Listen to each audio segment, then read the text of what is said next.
ada yang beramal dengan amalan ahli neraka.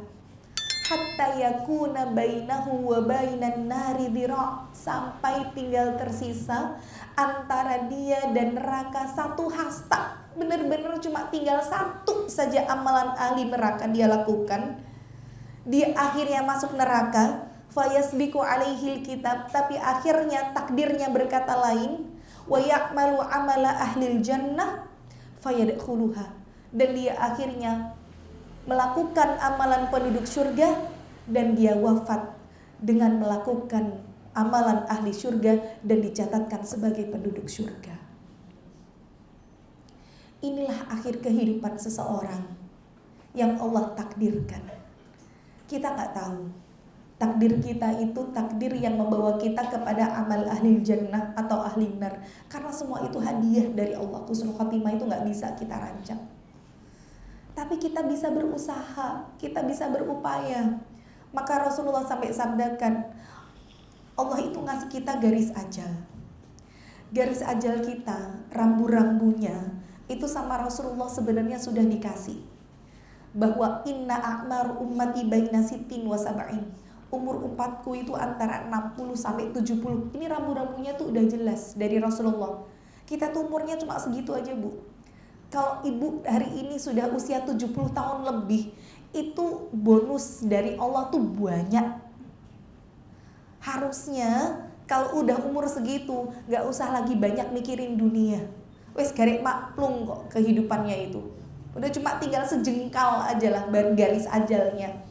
Bahkan sebelum menginjak usia 60 sampai 70, itu lonceng kematian pertama yang dibunyikan oleh malaikat maut itu usia 40 tahun. Yang usia sudah di atas 40 tahun, lonceng kematian pertama sudah dibunyikan oleh malaikat maut. Maka orang kalau sudah mendekati garis ajalnya, maka Rasulullah sampaikan, kalau orang ini diridhoi oleh Allah, as-salahu, kata Rasulullah, Allah jadikan dia memiliki pemanis. Asalun itu artinya madu. Allah jadikan kehidupannya tuh manis kayak madu. Bagaimana maksudnya Allah maniskan kehidupannya ya Rasul? Para sahabat bertanya, yuwafiqu lahu amalan salihah, sampai nanti menjelang kematiannya Allah itu akan bimbing dia untuk melakukan amal-amal solih, sampai nanti ketika diwafatkan dengan melakukan amal soleh tersebut, yarda anhu jiranuhu, semua orang mulai dari tetangga-tetangganya, sahabat-sahabatnya, keluarganya, semua ridho dengan apa yang sudah dia lakukan. Itu tanda orang yang diridhoi oleh Allah. Di ujung kehidupannya sama Allah dikasih pemanis. Makanya dari sini kita paham Allah tuh gak ngelihat dulu kita kayak apa. Mungkin dulu kita orang-orang yang hedonis, pemuja dunia. Ada yang mungkin sholatnya masih bolong-bolong dulu, ketika menutup aurat pun juga belum sempurna. Allah gak ngelihat masa lalu kita seperti apa. Yang Allah lihat tuh khotimah kita itu. PR-nya tuh menutup. Nutup itu cuma ada 2, segel dari Allah tuh cuma 2 saja. Nek gak segel apa yo elek. Kalau gak husnul ya su'ul, sudah pilihannya hanya 2 itu. Nah segel yang Allah berikan bagi hamba yang diridhoi itu yang terbaik, yaitu husnul khotimah. Maka tidak ada doa yang dilazimkan oleh Abu Bakar As-Siddiq selain Allahumma ja'al khaira umri akhirahu. Ya Allah, jadikanlah sebaik-baik umurku adalah yang paling akhir ya Allah. Minta sama Allah. Allahumma ja'al khaira umri akhirahu, ya Allah, jadikanlah sebaik-baik umurku itu yang terakhir. Di penghujungnya. Wa khaira a'mali khawatimahu, ya Allah, jadikan sebaik-baik amalku itu penutupnya. Kita minta di penutup usia kita, itulah amal yang terbaik yang bisa kita lakukan di hadapan Allah. Ya Allah, saat Engkau cabut nyawaku dalam kondisi aku sholat, pastikan saat itu sholatku benar-benar khusyuk karenamu. Ya Allah, kalau ini sedekah terakhirku, jadikan sedekah ini yang paling Kau terima dari sekian sedekah-sedekahku yang pernah aku lakukan. Ya Allah, kalau ini puasaku yang terakhir, ini puasaku yang terindah yang aku lakukan untuk Engkau. Khairu a'mali khawatimau, sebaik-baik amalku adalah penutupnya ya Allah. Wa khairu ayyami, dan jadikanlah sebaik-baik hariku yauma alqaka fihi, hari di mana aku bertemu dengan Engkau. Untuk yang hari ini Allah kasih ujian sakit, jangan bersedih. Saat tibanya kita kembali kepada Allah, fahamkan keluarga, fahamkan sanak saudara. Kalian boleh sayang kepadaku, tapi aku akan kembali kepada zat yang paling sayang kepadaku. Gak ada zat yang lebih sayang dari Allah kepada kita. Sesayang-sayangnya kita sama orang tua, Allah tuh lebih sayang kepada kita daripada orang tua kita menyayangi kita. Maka siapa yang tidak ingin bertemu dengan Allah, zat yang paling sayang kepada kita? Kalau kita cinta, kalau Nabi Ibrahim sebagai Khalilullah, kekasihnya Allah, saat beliau akan dicabut nyawanya oleh malaikat maut, kemudian beliau tidak mau. Beliau katakan kepada malaikat maut, mana ada makhluknya Allah mau mencabut nyawa kekasihnya Allah. Maka ketika malaikat maut kembali ke hadapan Allah dan melaporkan bahwa Nabi Ibrahim tidak mau dicabut nyawanya oleh malaikat maut, maka Allah katakan kepada malaikat maut, sampaikan kepada Ibrahim, mana ada kekasihnya Allah yang tidak mau bertemu dengan kekasihnya. Maka disitulah Nabi Ibrahim tersadar, kalau beliau adalah kekasihnya Allah, seharusnya perjumpaan dan pertemuan dengan kekasih adalah waktu yang sangat-sangat diinginkan untuk dia temui. Maka kita pun begitu, harus bisa memupuk rasa cinta terhadap kematian, karena disitulah kita akan bertemu dengan kekasih sejati kita. Tapi pertanyaannya, bagaimana caranya kita bertemu dengan kekasih kita dalam keadaan yang terbaik? Maka husnul khatimah itu yang selalu kita minta, di antaranya dalam sujud kita. Sampai Syekh bin Bas mengatakan, la yakhlu minas sujudi thalathata asya, jangan sampai di antara kalian kosong dari sujudnya itu kecuali dia sudah meminta 3 perkara. Di antaranya adalah minta husnul khatimah, kemudian yang kedua minta istiqomah, yang ketiga minta diampuni dosa. Maka jangan kita bangkit dari sujud kita sebelum ketiga permintaan ini kita minta di hadapan Allah. Husnul khatimah, istiqomah, diampuni dosanya. Maka hakikatnya konsep perjalanan kita adalah rihlatun ilallah, perjalanan menuju Allah. Jadi kita ini semuanya jalan, rihlah. Tapi rihlahnya kemana? Rihlahnya ke Allah. Maka orang yang paling beruntung itu adalah mereka yang bisa kembali kepada Allah sebelum kembali jasad dan fisiknya. Bisa nggak kira-kira kita? Jasad dan fisik kita akan kembali kepada Allah. Tapi yang beruntung adalah yang lebih dahulu kitanya, hati kita kembali kepada Allah sebelum jasad dan fisik kita kembali kepada Allah. Maka saat umur 40 tahun sudah dibunyikan lonceng kematian pertama kita, doa yang harusnya senantiasa kita ucapkan sebagaimana doanya Nabi Sulaiman yang Allah abadikan di dalam ayat, Rabbi auzi'ni an ashkura ni'mataka allati an'amta alayya wa ala walidayya wa an a'mala salihan tardah wa aslih li fi dzurriyyati inni tubtu ilaika wa inni minan muslimin. Itu doa yang bisa ibu rutinkan baca. Sudah usia di atas 40 tahun, doa itu dirutinkan karena diantaranya adalah doa untuk minta kita mensyukuri hidup, mensyukuri nikmat keluarga, minta diperbaiki anak keturunan kita. Karena saat kita meninggal dunia, hari ini Ustadz Aris tidak ada, mungkin yang mendoakan masih banyak, karena semua orang masih mengingat kebaikan beliau.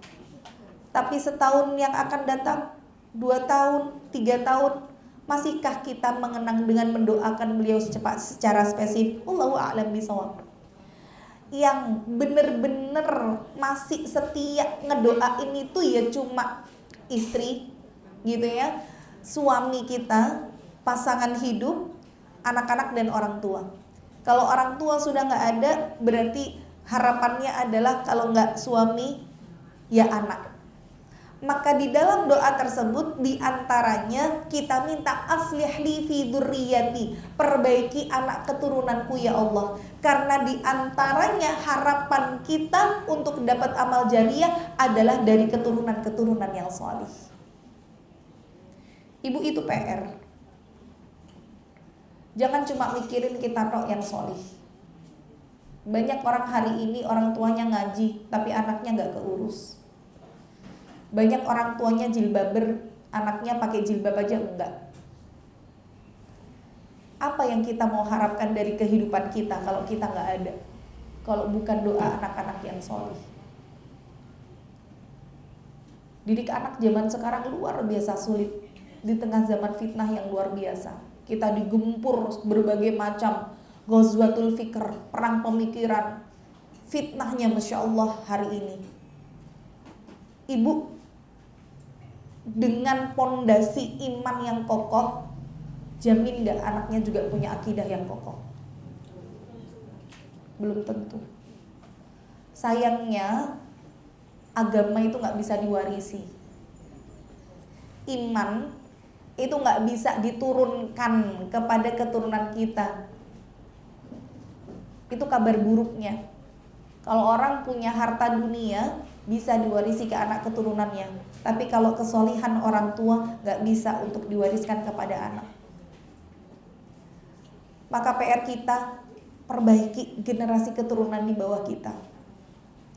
Bagaimana cara memperbaiki generasi itu? Satu kuncinya, perbaiki dulu diri kita.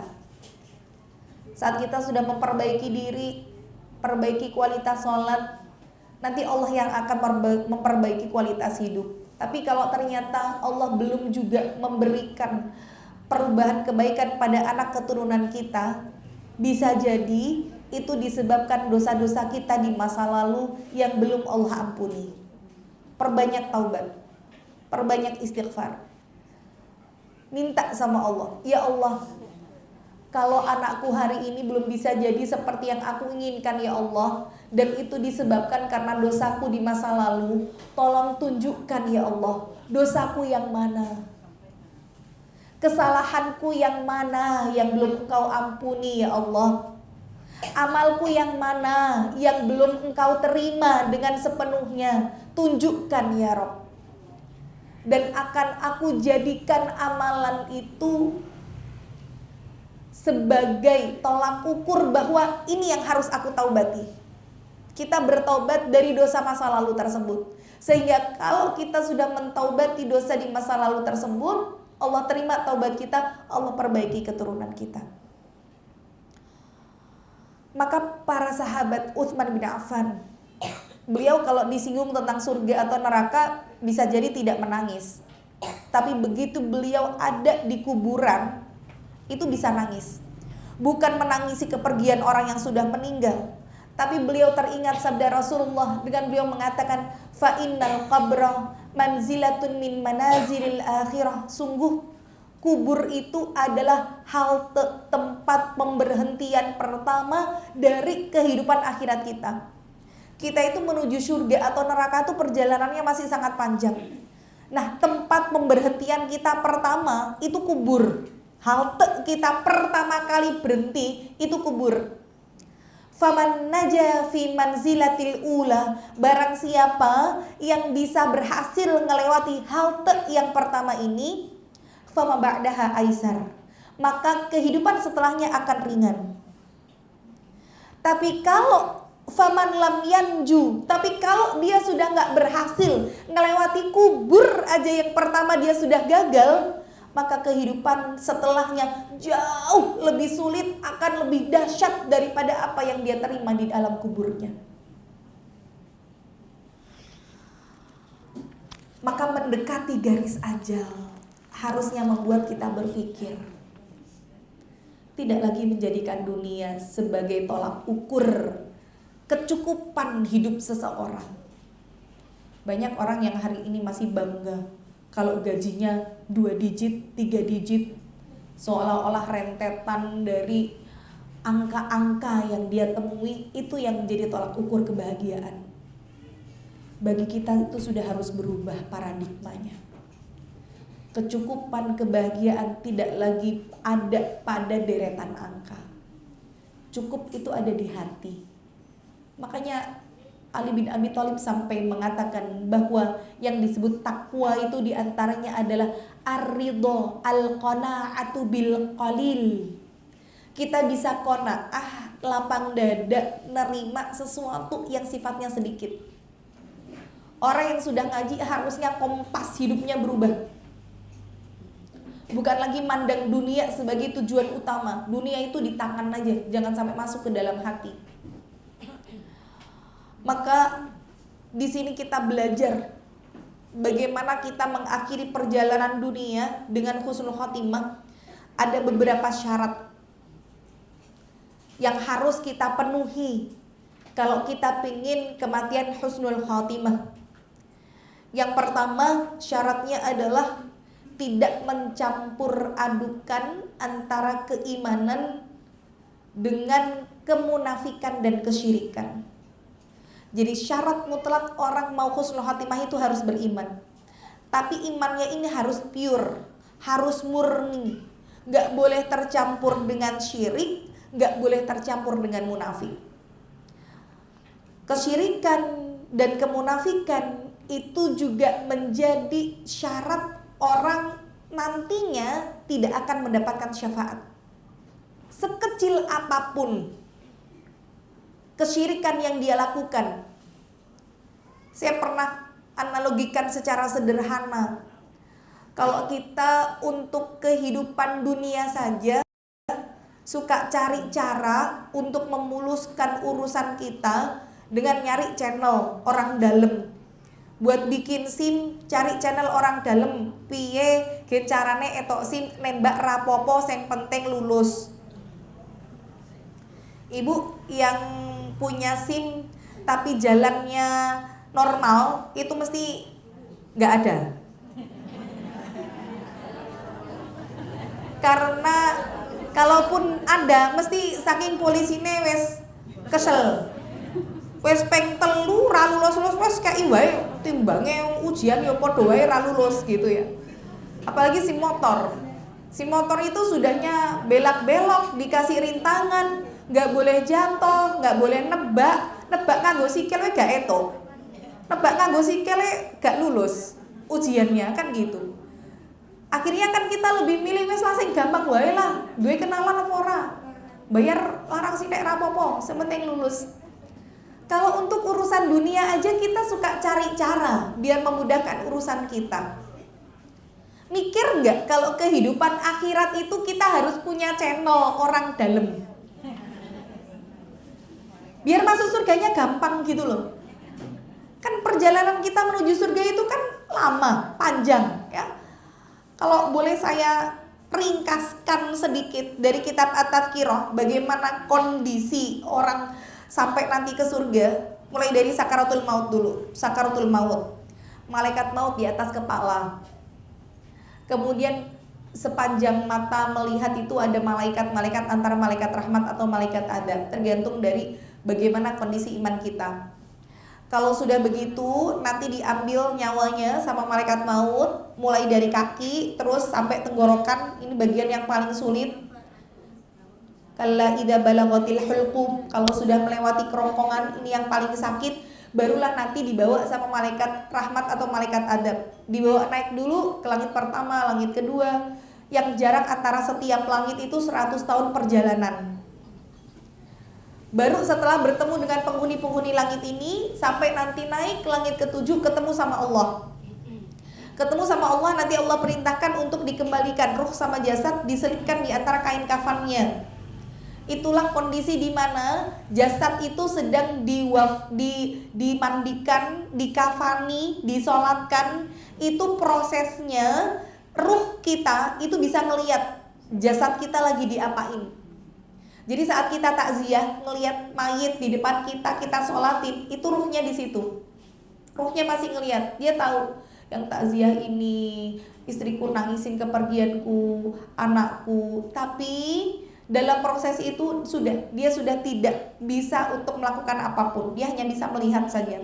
Sampai nanti ketika tubuhnya digotong ya oleh 4 orang tadi yang akan menemani untuk memasukkan ke liang lahat, di situ masih didampingi sama malaikat rahmat. Kalau dia orang yang baik, maka ketika jasadnya sudah diletakkan, malaikat rahmat kemudian membela di situ di hadapan kubur.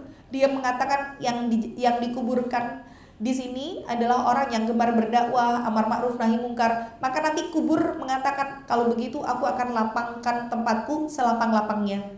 Itu kubur sudah memberikan kode, orang ini orang baik, yo tak gawe lapang. Itu sudah mulai dari kubur, belum dimasukin, baru mau dimasukin, dia sudah janji buat membuat kuburannya menjadi taman yang indah dari taman-taman surganya Allah, khusus bagi orang-orang yang beriman. Maka ketika sudah masuk ke liang lahat, shiftnya ganti dari malaikat rahmat jadi malaikat mungkar dan nakir. Disitulah kemudian ditanya dengan pertanyaan-pertanyaan yang sudah dibocorkan jawabannya ke kita. Kita udah dibocorin pertanyaan, udah dikasih tahu jawabannya, tapi banyak yang masih gagal di ujian kubur. Cuman masalahnya kalau ujian di kubur, kita nggak bisa remedi, Bu.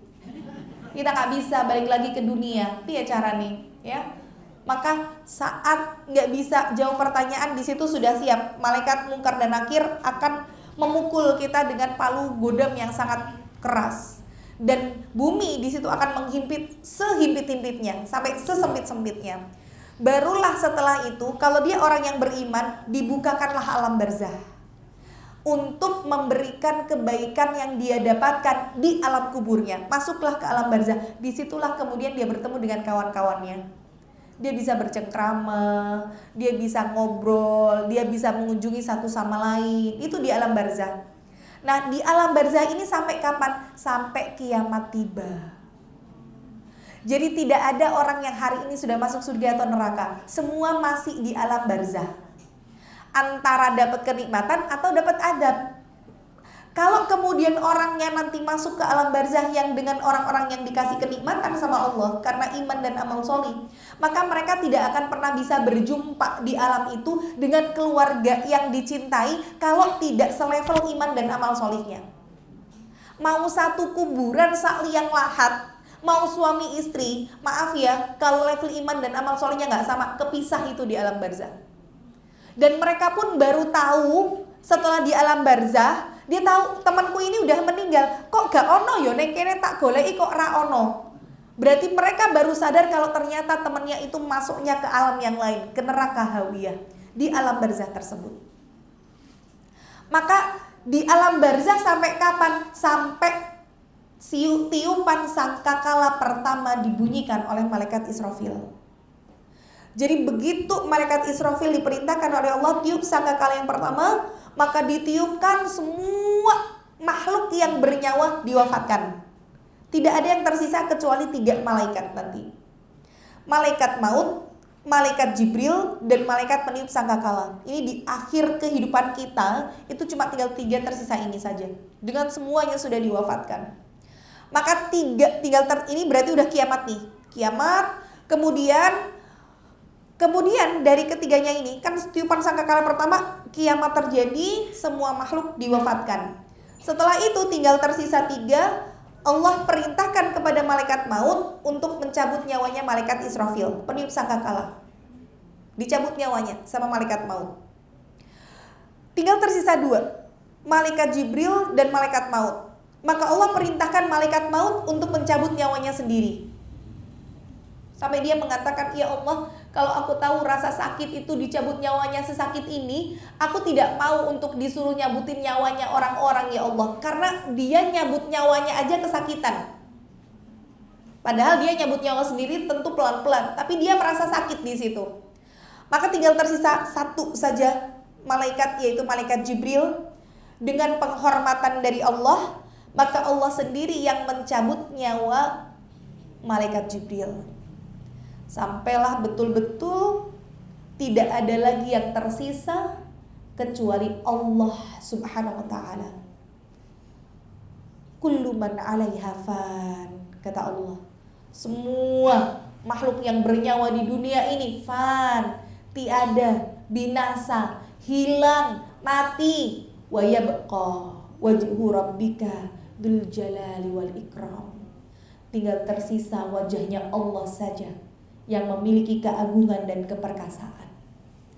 Maka proses pembangkitan yang kedua, jarak dari tiupan sangkakala pertama kedua itu 40. Ini yang kita nggak tahu 40-nya 40 apa. Antara 40 hari, 40 tahun, 40 bulan, 40 apa, tidak tahu. Karena Rasul tidak memberikan kepada kita bocorannya. Hanya 40 saja yang disebut oleh Rasulullah. Maka setelah jarak 40, Allah bangkitkan kembali yang pertama malaikat Israfil untuk meniup sangkakala yang kedua. Barulah ditiup sangkakala yang kedua, manusia yang tadinya sudah hancur tinggal Allah sisakan satu saja dalam tubuh kita, yaitu tulang ekor. Ajbud Da'bi. Karena di situ chip memori film kita itu rekamannya di tulang ekor, Bu. Allah tidak biarkan tulang ekor hancur dengan cara apapun. Mau dihantam, di bulldozer, di apapun, tulang ekor gak bisa hancur dengan kekuasaan Allah. Karena disitulah nanti manusia akan dibangkitkan dan akan diputarkan segala macam filmnya, mulai dari usia akil balik sampai dengan kematiannya. Itu chipnya di tulang ekor. Sampai nanti kemudian Allah turunkan, teteskan air hujan membasahi tulang ekor. Dari situlah bangkit proses manusia yang kedua. Dibangkitkan semuanya. Dengan bumi semuanya nanti diganti oleh Allah dengan bumi yang tidak seperti yang kita lihat hari ini.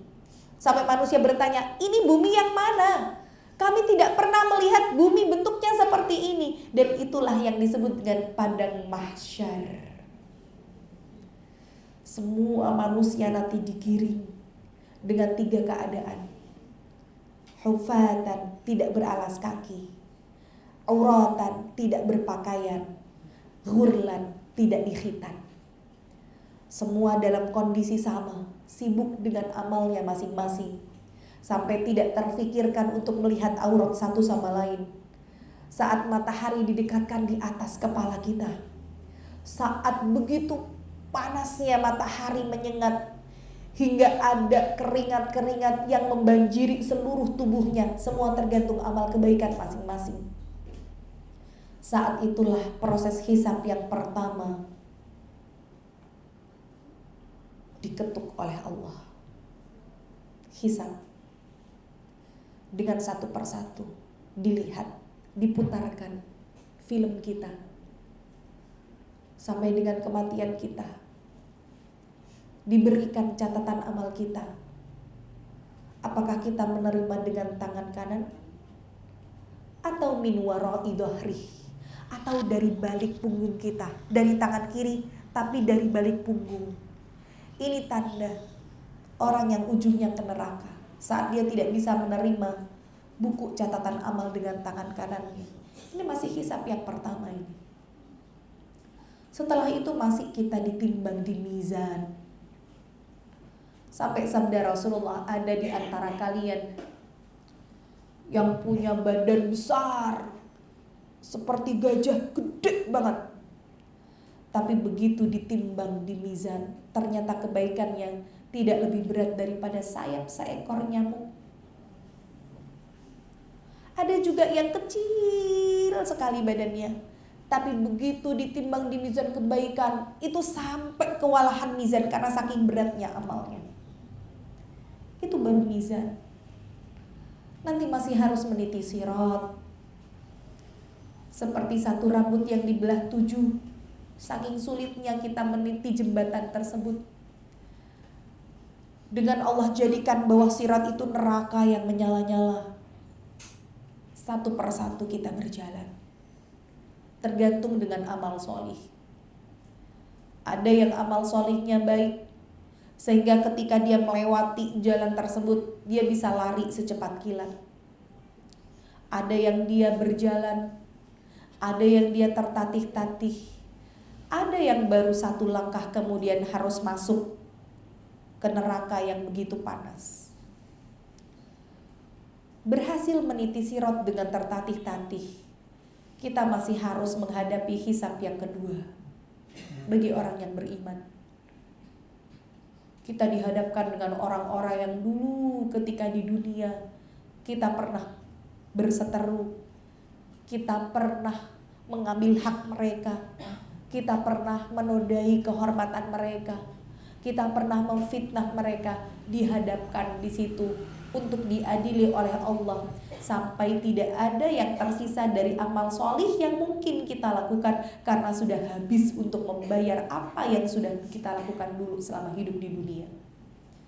Ketika amal soleh kita sudah tidak ada lagi yang bisa kita bawa, sedangkan dosa kita kepada orang lain masih banyak, maka Allah timpakan keburukan-keburukan orang lain diberikan kepada kita dan akhirnya masuk ke dalam neraka.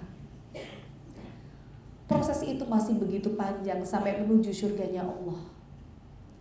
Tapi perjalanan itu pertama kali akan dibuka dengan kematian. PR-nya ada di husnul atau ada di su'ul. Itu dulu kuncinya. Saat kita bisa mengakhiri perjalanan dengan husnul khotimah, kita punya anak-anak yang solih, kita punya teman-teman yang solihah, kita tidak mencampur adukan antara iman dengan kemunafikan, dengan kesyirikan. Masya Allah, perjalanan kita ke surga cuma tinggal separuh. Bener Bu, cuma tinggal separuh. Ringan saja langkah kita.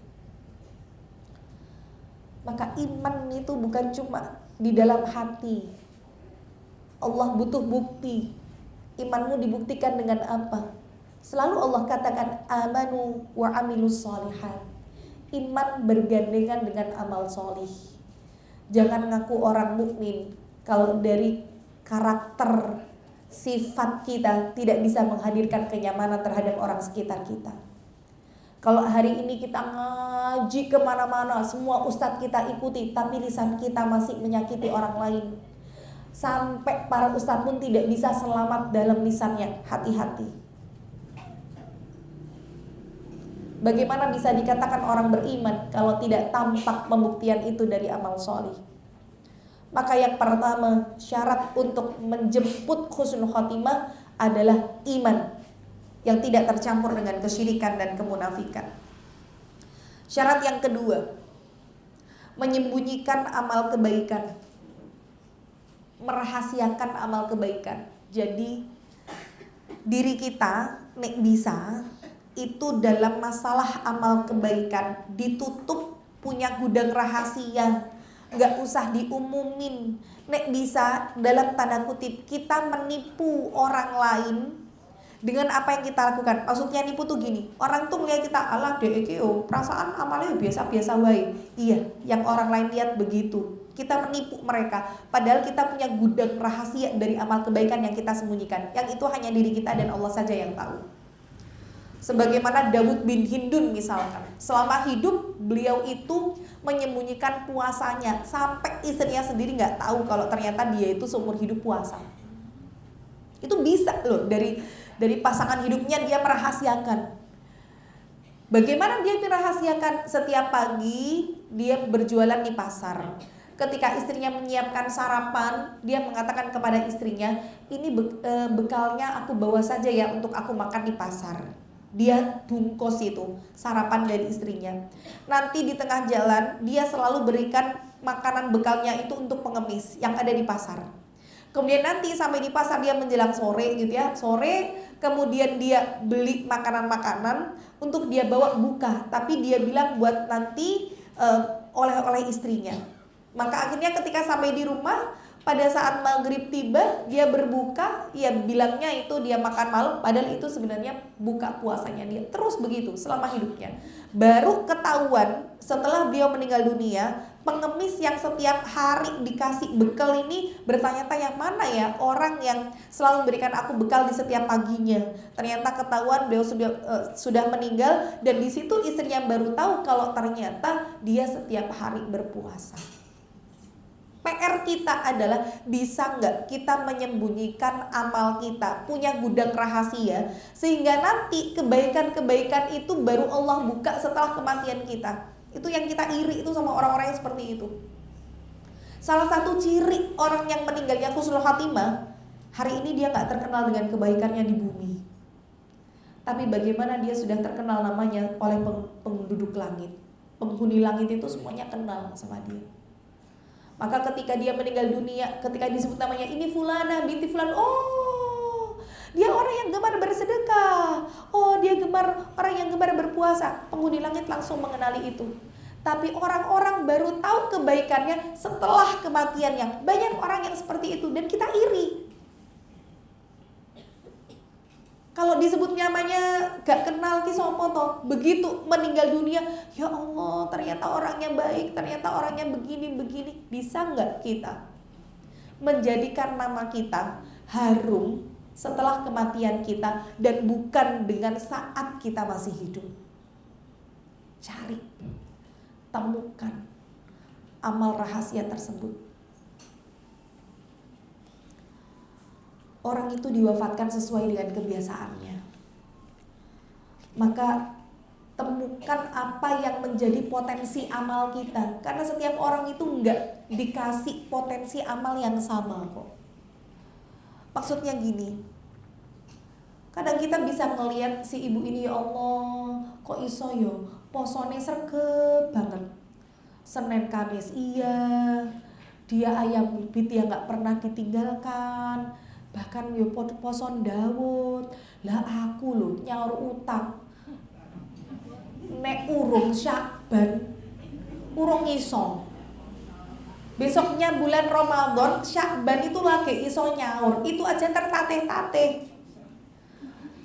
Wong yo wis poso sahur wareg lho. Jam 12 ndelok es teh. Yang udah berembun gelasnya, ya Allah segere es tehku ya Allah. Apalah daya kita, puasa yang wajib saja urung karuan kuat misalkan. Tapi ada orang yang ketika puasa ora sahur we iso kuat. Padahal sahur gor kurma, nanti minum ya gor air putih, nek wis gak makan macem-macem kondangan poso ya ora mokah. Awak dewe, aduh kok anak kondangan ya poso rayo. Ini masih mikir. Tapi ada orang yang dikasih kemudahannya tuh sampai seperti itu. Maka kalau Allah tidak memudahkan kita untuk amal puasa, cari potensi amal yang mudah untuk kita. Oke, posonya takku kalah. Neng aku sedekah, jangan sampai kalah. Gitu loh. Orang sedekah 1.000 mikir-mikir, aku 1.000 koyo 1.000, kan gitu ya. Tapi itu jadi gudang rahasia aja bagi diri kita. Maka temukan potensi amal kita di mana, kenali titik lemah kita, dan jangan sampai berdamai dengan titik lemah itu. Maksudnya apa? Setiap orang itu punya titik lemah. Kayak tadi. Titik lemahku di puasa. Ada orang misalkan seorang suami misalkan dia digoda sama wanita cantik orang mempan. Dia digoda dengan disogok harta nggak mempan. Tapi giliran digoda dengan jabatan, wah matanya langsung hijau misalkan gitu ya. Jadi ada orang yang memang titik lemahnya misalkan laki-laki di harta. Ada yang titik lemahnya di wanita, titik lemahnya di tahta gitu ya. Kenali titik lemah kita. Maksudnya titik lemah kita tuh bukan dari ya kalau tadi potensi amal kita nggak bisa sholat tahajud tiap hari, ya udah cari amalan lain. Tapi titik lemah kita itu dari amalan-amalan keburukan. Misalkan tadi, ya Allah aku itu poso sregep. Nek wes kumpul karo koncone ora iso nek orang gosip. Nah, misalkan itu berarti titik lemah itu. Ya. Aku ki ya Allah, aku ki senengane kan ngobrol. Nek neng di wae pokoke ngobrol, misalkan. Jadi Kalau aku bisa sholat khusyuk, aku bisa puasa rutin, aku bisa sedekah kenceng, tapi titik lemahku digosip ya Allah. Aku nek wes ketemu karo koncoku, nek wes disebut namane uang iki, aku langsung tak benen ngake. Lah yo to tenan. Misalkan nih, udah titik lemahnya di situ. Ya jangan berdamai dengan titik lemah itu. Kenali. Aku nek ketemu karo ibu-ibu ngobrol, wes bar pengajian aku tak langsung mulai, gitu loh. Timbangnya aku nek mulai engko ketemu karo ibu kayak ketemu nenek kene ngobrol, ngomongin orang gitu ya. Nggak bisa dengan titik itu, sudah hindari. Tidak berdamai ya. Maka tadi cari potensi amal kebaikan kita yang mana. Kalau kemudian para ulama mengatakan uktumu hasanatik asyaddu kama taktumu sayyi'atik. Tutup, simpan rapat kebaikan-kebaikanmu itu lebih kuat, lebih kenceng daripada kamu menyimpan rapat keburukan-keburukanmu. Makanya amal yang dilakukan secara sembunyi-sembunyi sendirian itu jauh lebih baik daripada amal yang dilakukan secara berjamaah. Misalkan nih, ya kayak kita sedekah, tangan kanan, nih bisa tangan kiri nggak ngeliat, sholawat. Ya sholawat yang dilakukan secara bersama-sama sama yang dilakukan sendiri lebih afdol yang sendiri, kan gitu. Dzikir, tahlil, iya semuanya adalah amalan-amalan sunnah. Tapi kalau bisa kita lakukan sendiri itu lebih afdol daripada dilakukan secara berjamaah. Karena salah satu upaya kita adalah menutup kebaikan-kebaikan yang kita lakukan. Maka ulama sampai mengatakan 1 rakaat tahajud yang aku lakukan dengan tidak diketahui oleh orang lain itu lebih aku cintai daripada 11 rakaatku yang aku lakukan dan itu orang lain mengetahuinya. Hari ini dengan adanya media sosial, orang tuh seakan-akan sengaja untuk membuka, ngupload, ngepost apapun yang dia lakukan gitu ya. Alhamdulillah hari ini bisa tahajud 11 rakaat. Di saat orang lain tidur, aku bisa bangun misalkan. Tapi itu di update status, story WA gitu ya. Kemudian mungkin sedekah sambil ngevlog, sambil apa? Teman-teman hari ini kita coba mau sedekah ya tuh ke sana misalkan gitu ya. Jadi bukan tidak boleh kita itu membuka kebaikan yang kita lakukan, tapi ingat di hati kita itu ada setan yang senantiasa menggerogoti dari amal kebaikan yang kita lakukan. Hati kita itu lebih rapuh daripada kaca, bener-bener lebih rapuh dari kaca. Kita tuh melakukan satu kebaikan, ada orang yang lihat terus muji kita, ya Allah, Masya Allah, ibu yang satu ini solihahnya misalkan gitu.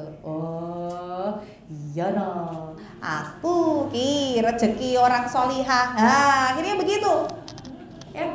Banyak loh orang hari ini dapat apa gitu ya, rezeki anak soleh, rezeki ibu solihah. Ya Allah, hati-hati loh, itu berpotensi menggugurkan amal kebaikan kita. Karena amal kebaikan yang diterima oleh Allah itu bukan yang melahirkan kepedean.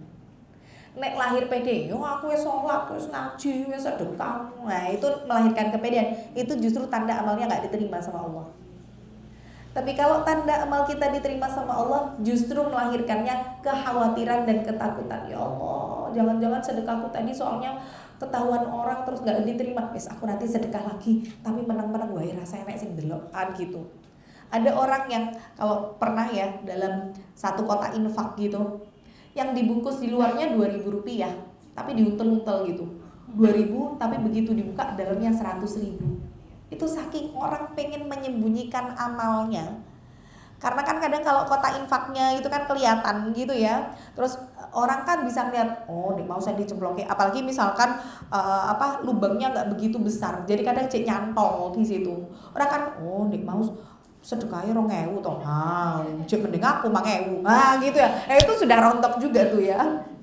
Padahal siapa tahu loh, yang 2.000 tadi dibungkusnya dalamnya 100.000. Itu bisa nggak kira-kira kita punya gudang rahasia amal kebaikan? Udah, itu antara kita sama Allah aja deh yang tahu. Kalau bisa punya itu, Allah wafatkan dengan kebaikan itu, Allah sudah ridho dengan kita, dikasih husnul khotimah. Makanya jangan heran Bu, kalau orang-orang desa-desa sana yang mungkin jilbabnya nggak sebesar kita, yang ngajinya nggak kitab-kitab seperti yang hari ini kita lakukan, kemis pertama apa, kemis kedua apa, mungkin ditanya, Bu, belajar tazkiyatun nafas opo, tazkiyatun nafas iki nduk ora mudeng baik misalkan gitu ya. Mungkin dia istilah-istilah Arab saja tidak tahu, tapi kok ada orang-orang desa yang belum sampai pemahaman ilmu agamanya baik seperti kita, diwafatkan sama Allah dalam kondisi sedang baca Quran, sedang dalam kondisi sujud. Itu tandanya mereka punya amal rahasia yang kita nggak tahu.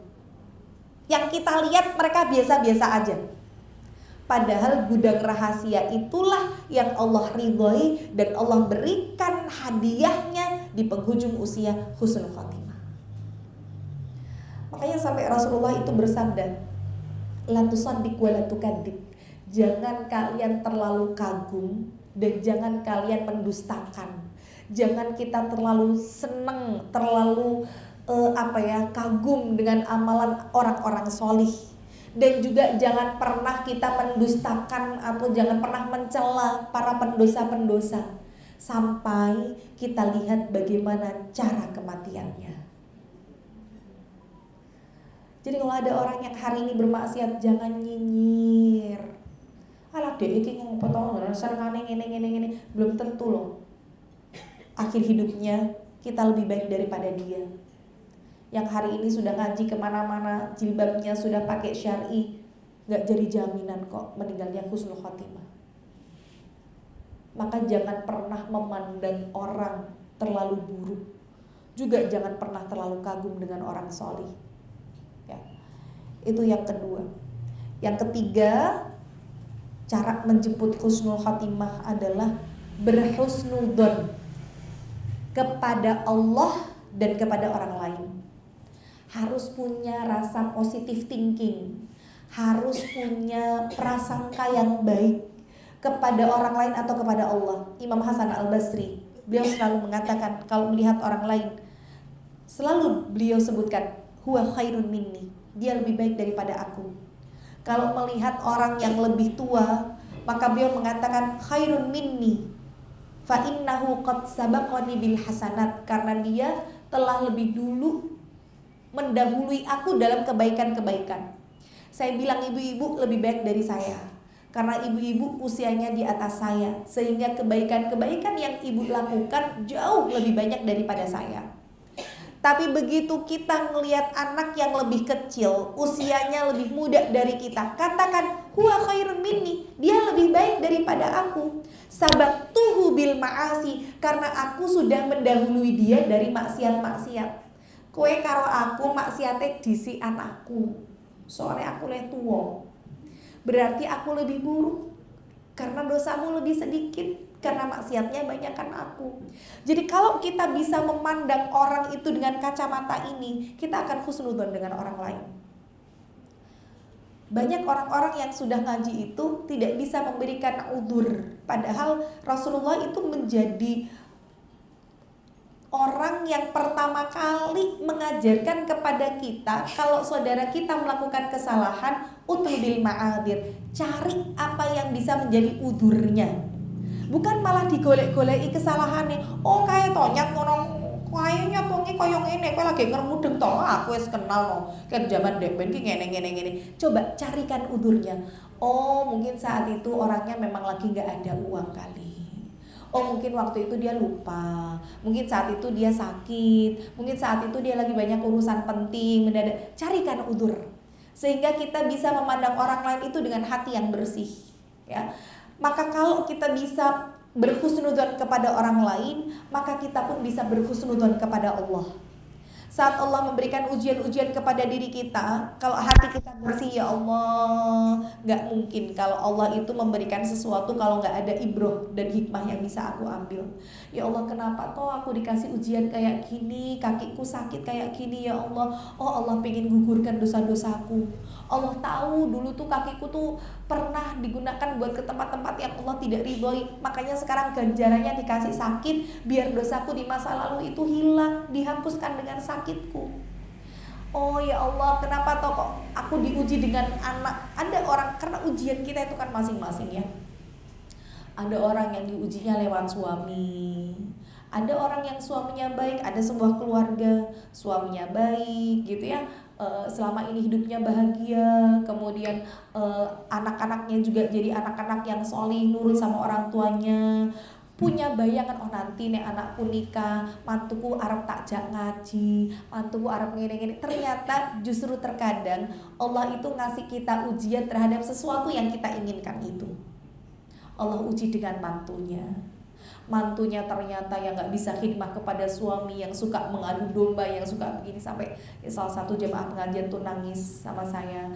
Saya bilang, coba lihat lagi, sudah seberapa banyak kebahagiaan yang Allah berikan dalam hidup kita. Ibu punya rumah tangga yang sakinah, suami yang baik, anak-anak yang baik, itu sudah berapa tahun. Punya mantu yang seperti ini berapa tahun. Nikmat yang Allah berikan jauh lebih besar daripada musibah. Ya ini cara Allah untuk menggugurkan dosa-dosa kita. Ujiannya justru dimulai dari sesuatu yang kita cintai, sesuatu yang kita inginkan di situ. Maka tetap berhusnudzon kepada Allah, seenggak enak apapun ujian yang Allah berikan untuk hidup kita. Husnudzon.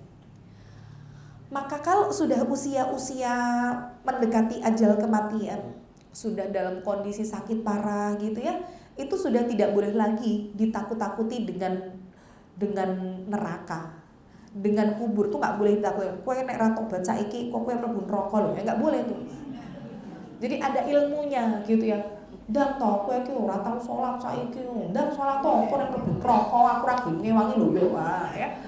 Diadab karo malaikat mungkar nakir, karepmu ora iso jawab, sak karepmu, jangan gitu. Jadi kalau sudah di detik-detik ajal kematian, sudah sakit berat, yang harus dilakukan keluarga itu apa? Menumbuhkan rasa husnudzon kepada Allah. Jadi harus dibubuk itu rasa untuk sudah, kayak gimana pun dosamu di masa lalu, Allah itu lebih luas ampunannya. Yang penting sekarang taubat, yakin Allah itu ngampuni dosamu sambil melakukan amal sholih semaksimal mungkin yang bisa kamu lakukan. Wis, nanti Allah kasih surganya. Kalau kita minta surga, Allah tuh ngasih surga. Allah itu pantang. Kalau ada seorang hamba ngangkat tangan terus balik tangannya dalam keadaan kosong, Allah tuh pantang untuk seperti itu. Allah tuh pengennya saat kita tangannya naik, pas balik begini Allah ngasih. Maka tidak ada hakikatnya doa kita yang tidak dikabulkan sama Allah. Hanya saja kadang cara Allah untuk menjawab doa kita dengan sesuatu yang tidak kita inginkan, padahal jangan-jangan itu jawaban doa kita. Maka rasa husnudzon kepada Allah menjelang kematian gak bisa ujuk-ujuk kita dapatkan kalau tidak dipupuknya sejak sehat sekarang, sejak kita masa luang. Maka harus dipupuk rasa husnudzon kepada orang lain, kepada Allah dari sekarang. Apapun itu husnudzon dulu ya. Ini yang ketiga. Yang keempat, kalau tadi kita sudah punya potensi amal, temukan amal kita potensinya di mana, maka yang keempat adalah memaksa amal tersebut dilakukan secara konsisten. Sudah ketemu potensinya, aku potensinya sedekah, aku potensinya sholat malam, aku potensinya misalkan menyantuni anak miskin. Lakukan amal itu dipaksa, harus konsisten. Jadi memang ibadah itu pertamanya memang harus dipaksakan kok. Jadi saya bilang gak apa-apa kalau hari ini kita melakukan sesuatu karena terpaksa. Gak apa-apa, terpaksa aja dulu. Nanti lama-lama itu akan jadi sebuah kebiasaan.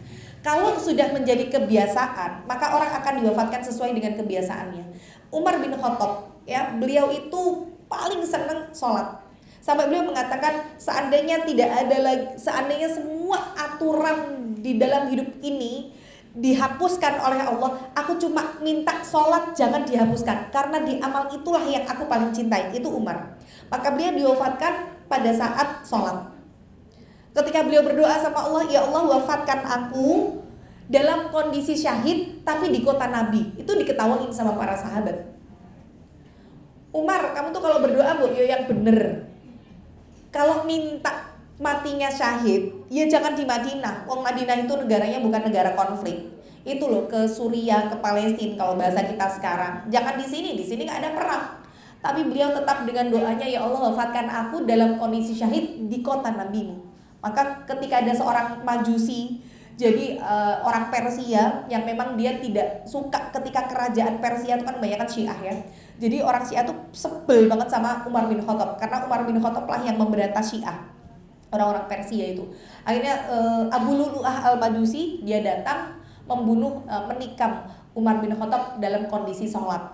Nah ini juga menjadi salah satu yang mendasari kematian Umar bin Khattab, karena beliau mencintai sholat, Allah wafatkan dalam kondisi sedang melakukan amal yang paling dicintai. Utsman bin Affan, beliau sangat mencintai untuk membaca Al-Quran. Bahkan Utsman itu setiap satu rakaat sholatnya, satu rakaat itu bisa menghatamkan 30 juz Al-Quran. Utsman bin Affan, seorang kepala negara, lebih sibuk daripada kita, ya. Dan Khulafaur Rasyidin dulu, khalifah itu nggak kayak cuma ngurusi sak negara, no. Sampai batasan kaum muslimin itu sampai luas di luar dari pada kota Mekah dan Madinah. Tapi saking cintanya beliau terhadap membaca Al-Quran, satu rakaat yang beliau lakukan 30 juz hafalan Al-Qurannya selesai. Maka beliau meninggal dunia saat sedang membaca Al-Quran dan ditikam juga ya. Jadi ketika kita pengen diwafatkan sesuai dengan kebiasaan, paksakan amal yang tadi kita bisa lakukan, paksakan, konsistenkan sehingga akan diwafatkan dengan amal tersebut. Kemudian selanjutnya yang kelima, memperbanyak taubat dan istighfar sebelum ajal datang. Ya, memperbanyak taubat. Dari ini sebenarnya pembahasannya cukup panjang sih, cuman karena waktu kita terbatas, dan insya Allah di pertemuan yang lain saya jelaskan tata cara taubat, mau sholat taubat gimana caranya, apa yang dilakukan setelah taubat, tanda taubat kita diterima oleh Allah apa, insya Allah di bab lain saya jelaskan. Yang terakhir, berdoa. Jangan lupa, berdoa itu bisa merubah takdir ya. Kita kan nggak tahu takdir kita su'ul khotimah atau husnul khotimah, takdir kita masuk surga atau neraka. Dengan memperbanyak doa, doa itu bisa merubah takdir kita. Sebagaimana tadi doanya Abu Bakar yang ibu harus hafalkan, Allahumma ja'al khaira umri akhirahu, ya Allah jadikanlah sebaik-baik umurku adalah yang paling akhir. Wa khaira a'mali khawatimahu, sebaik-baik amalku adalah penutupnya. Wa khaira ayyami yauma alqaka fihi, dan sebaik-baik hari adalah hari di mana aku bertemu denganmu. Minta sama Allah husnul khatimah, minta istiqomah, minta diampuni dosa. Sehingga kalau Allah hadiahkan istiqomah, itu tanda bahwa Allah sudah ridho dengan semua amal ibadah yang kita lakukan selama hidup ya. Ini saja yang bisa saya sampaikan. Saya ulang tadi, syarat husnul khatimah 1, keimanan yang tidak tercampur dengan kesyirikan dan kemunafikan. 2, menyembunyikan amal kebaikan, memiliki gudang rahasia dalam amal kebaikan kita.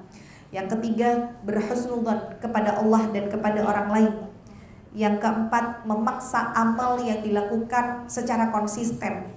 Yang kelima, memperbanyak taubat dan istighfar sebelum ajal datang. Dan yang keenam, berdoa kepada Allah ya. Semoga yang sedikit ini bisa membuat kita mengingat bahwa perjalanan kehidupan kita di dunia sangat singkat, sehingga kita menutup amal-amal yang kita lakukan dengan kebaikan-kebaikan, sehingga Allah wafatkan kita semua dengan husnul khatimah. Amin ya rabbal alamin. Barakallahu fikum. Wabillahi taufiq wal hidayah. Wassalamualaikum warahmatullahi wabarakatuh.